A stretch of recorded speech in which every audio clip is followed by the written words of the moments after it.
jovem feliz e unida, agradecer a ti, ó Deus da vida, com grande júbilo rezar, louvar, é a boa nova ao mundo anunciar.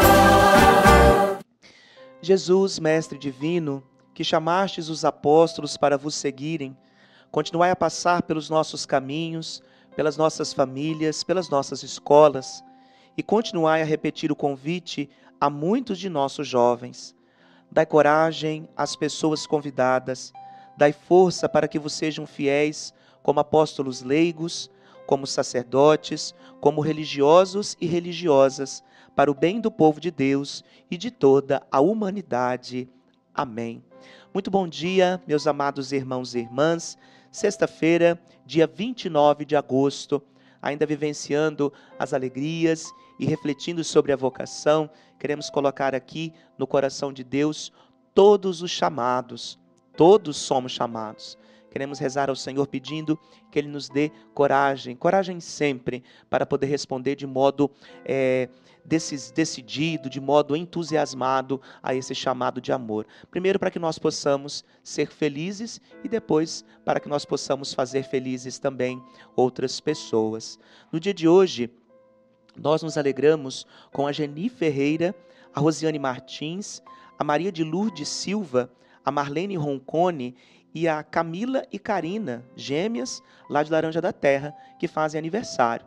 Fica aqui o nosso abraço, o nosso carinho, nosso desejo de muita saúde, muitas bênçãos a cada um de vocês. A você que reza pela sua saúde também, que a bondade de Deus possa restaurar a sua saúde física e também a sua saúde espiritual. O dia de hoje é um dia muito bonito, muito importante, porque nós celebramos um santo, o último dos profetas do Antigo Testamento e aquele que apontou e que conheceu o Cordeiro de Deus. Celebramos a sua natividade em 24 de junho, mas celebramos o seu martírio também. Hoje a igreja faz memória do martírio de São João Batista, dos pouquíssimos santos, se não o único, o qual nós celebramos a sua morte e o seu nascimento. É claro, com exceção da bem-aventurada Virgem Maria. João sela sua missão de precursor com seu martírio. Herodes Antipas, depois de aprisioná-lo na fortaleza de Maqueronte, ao leste do Mar Morto, mandou degolá-lo. João é o amigo que exulta de alegria ao ouvir a voz de Cristo, esposo da igreja, e se eclipsa perante ele sol de justiça. Esta é a minha alegria que se completa. É preciso que ele cresça e eu diminua. Na sua escola, formaram-se alguns dos primeiros discípulos do Senhor. Desde o século V, no dia 29 de agosto, celebrava-se em Jerusalém uma memória do precursor do Senhor.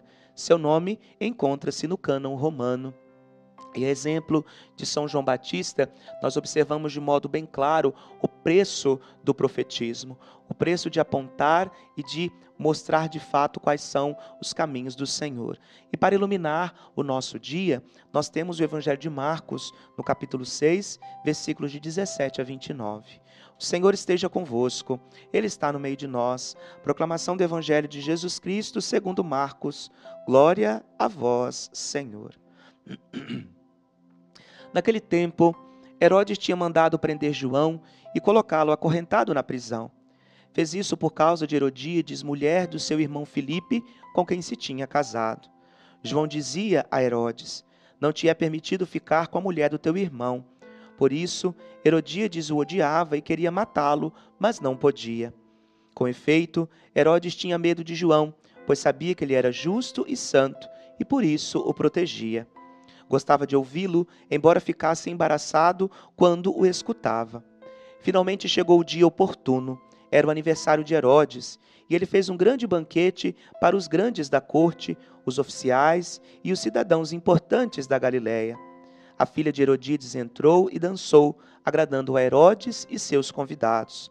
Então o rei disse à moça: pede-me o que quiseres, e eu te darei. E lhe jurou dizendo: eu te darei qualquer coisa que me pedires, ainda que seja a metade do meu reino. Ela saiu e perguntou à mãe: o que vou pedir? A mãe respondeu: a cabeça de João Batista. E voltou depressa para junto do rei, pediu: quero que me des agora num prato a cabeça de João Batista. O rei ficou muito triste, mas não pôde recusar. Ele tinha feito o juramento diante dos convidados. Imediatamente, o rei mandou que um soldado fosse buscar a cabeça de João. O soldado saiu, degolou-o na prisão, trouxe a cabeça num prato e a deu à moça. Ela a entregou à sua mãe.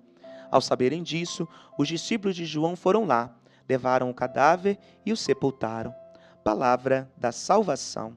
Glória a vós, Senhor. Muitos dos caminhos preparados para o Senhor vieram de anúncios corajosos, entusiasmados. E, na verdade, anúncios que muitas vezes passaram por denúncias, porque o profeta ele tem essa característica bem clara, denunciar uma realidade que necessita de mudanças. João fez isso, e justamente por isso ele pagou um preço muito alto, que foi com a própria vida. João denunciava tudo aquilo que destoava da vontade do Senhor. Afinal de contas, nós estamos nesse mundo para podermos proclamar e honrar a Deus com a nossa própria vida. Aqui nós temos um relato muito interessante, primeiro porque Herodes, ele gostava de ouvir João, né? Tem muita gente na igreja que gosta de ouvir aquilo que Deus fala para nós. Só que isso não implica numa mudança de vida. É como talvez a filosofia do pato, né? Ele entra na água, mas não se deixa molhar por ela. Tem muitas pessoas que escutam a palavra, mas não conseguem converter o coração a ponto de mudar de vida radicalmente. Herodes, por mais que ele gostava de João, não foi ou não teve coragem de impedir que algo de ruim acontecesse a ele. Muito pelo contrário, levado por instintos, pelos prazeres, ele acaba cedendo e aí João é degolado, é morto. Mas uma coisa é muito importante, sobretudo quando nós voltamos o nosso olhar para a figura de João Batista. Deixar com que nosso caminho vá até o fim. Deixar com que nosso caminho siga confiantes em Deus. Essa é uma das certezas que nós precisamos ter pulsando no coração da gente. Para que nós não desviemos o olhar e falemos de acordo com as conveniências do tempo presente ou com os condicionamentos do tempo presente. É preciso que nós denunciemos e que nós coloquemos a nossa vida a anunciar aquilo que é a vontade de Deus. Então, no dia de hoje, a exemplo de São João Batista, que a nossa vida possa ser esse anúncio, essa denúncia e, sobretudo, meus amados irmãos e irmãs, essa fidelidade ao projeto de Deus. Que Deus nos abençoe e que São João Batista possa interceder a Deus por nós, para que nós possamos preparar sempre os caminhos, para que outros irmãos e irmãs possam fazer a experiência do ressuscitado. E no dia de hoje, até o próximo domingo, os jovens estarão reunidos para o encontro de jovens com Cristo, EJC. Queremos rezar aqui por todos aqueles que vão trabalhar, por todos aqueles que vão fazer essa experiência do encontro com o Senhor. Felizes daqueles que deixam um pouquinho do seu tempo para poder fazer essa experiência fecunda e que certamente há de transformar e de iluminar a vida desses jovens. Você na sua casa é convidado a rezar por eles para o bom êxito deste encontro. O Senhor esteja convosco, Ele está no meio de nós. Por intercessão de São João Batista, abençoe-vos o Deus Todo-Poderoso, Pai e Filho e Espírito Santo. Amém. Muito obrigado pela sua companhia. Desejo a você um bom final de semana, uma ótima sexta-feira e amanhã estaremos aqui novamente com a graça de Deus. Um grande abraço e até lá. Tua igreja, Senhor, que canta com alegria, esta que busca